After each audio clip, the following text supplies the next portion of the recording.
Hey, how's it going, everybody? Yeah, the chapter dropped. English translations.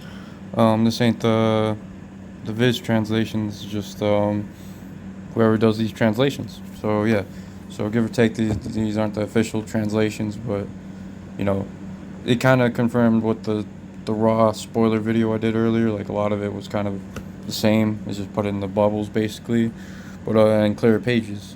So there's your cover page. Once again, we get Black Maria with Kaito. Kaito's just like, yo, why aren't you doing the job I told you to do? Black Maria's just like, oh, I'll just stay here, blah, blah, blah. Get a Orochi down here, they're just enjoying the leisure and peaceful times that they have right now. Because, all these fights are about to happen. Next, obviously, we get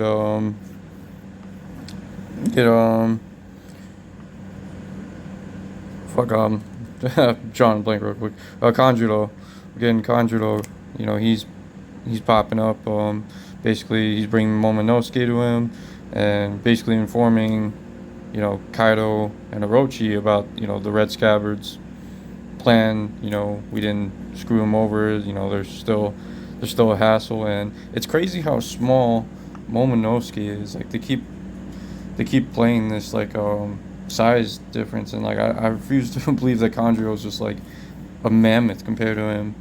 But it's just that's how the story arc's kind of playing. Momonosuke is supposed to be small, Kaido's supposed to be this indestructible object, and it's just an interesting dynamic. Once again, they just keep talking about you know Momonosuke. You got Kaido, he's just like, wow, he still looks the same. So they don't know how the Red Scabbards got there. They just know that the Red Scabbards were going to come. And it's just like, just like Kaido just telling him, like, you're a piece of shit that you still look the same. It's kind of disheartening, but man, this builds character right here. This builds character for Momonosuke, and I really hope he has like some pivotal part in the arc that, defines him, because it's been building up for him to take the reins of Odin. So yeah, once again, we just get the reiteration that, hey, Kid, Luffy, Killer, and Zoro running about, and that's probably one of my favorite like pieces of art from this chapter. It's just seeing them, like even Killer like with a face on a mask, just so ridiculous. But man, that's really a good shot. I really like that shot there. Let's see next.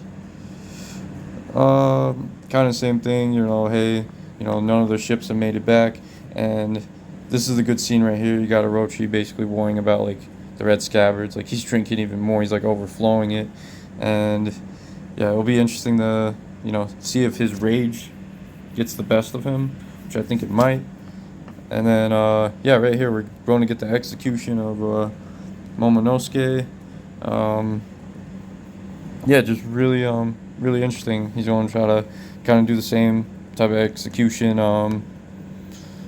just execute him like on a crucifixion, and it's going to be should be insane. Obviously, I don't think that's going to happen. They won't kill Momonosuke, but makes the stakes a little higher now. We get a checkpoint with Law and the other Red Scabbards. They're obviously going by submarine. They kind of just reiterate what they're doing, because obviously there's a lot of moving objects here. We get an interesting piece of dialogue here. It says, they're calling it Onigashima now. Interesting. I believe that's Marco talking. And what's another crazy part is, it doesn't seem that they arrived together. Marco seemed to have arrived on his own. Nekomushi seemed to have arrived on his own. And yeah, it's just interesting. What I'm wondering what changed Marco's feelings about going. I really would like to see that. And then this, I don't know if the translation's correct on this, but it basically says, I'm sorry if I'm a little late, but I'll be there, from Marco. I guess that was supposed to be to Luffy. But yeah, but it's interesting that Marco's there, but it helps the cause a lot more. Yeah, basically they had a hard time getting up the river. This was actually one of my favorite scenes in this whole manga chapter here, was seeing Sasaki and Koshiro kind of like, jab at one another. Basically, Denjiro was able to get through this gateway here because they still think he's on the same side.